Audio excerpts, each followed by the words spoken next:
জন্য নজরকে হেফাজত করতে হবে যদি কালিমা পড়তে চায়।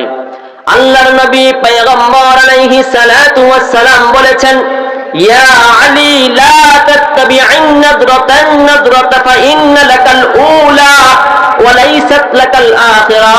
হে আলী, যদি তোমার চক্ষু অনিচ্ছাবশত কোনো মহিলার দিকে চলে যায়, তাহলে তোমার চক্ষুকে নামায়ে ফেলো, কেননা প্রথমবার তোমার জন্য অনিচ্ছাবশত জায়েজ রয়েছে, দ্বিতীয়বার ওয়ালাইসাত লাকাল আখিরা জায়েজ নাই। বলেন সুবহানাল্লাহ।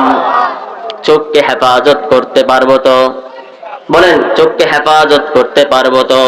কোন বেগানা নারী যদি সামনে পড়ে যায়, আপনি বলবেন আমি আল্লাহকে ভয় করি, পারবেন তো ইনশাআল্লাহ? যে ব্যক্তি চক্ষুকে হেফাজত করতে পারবে, হাদিসে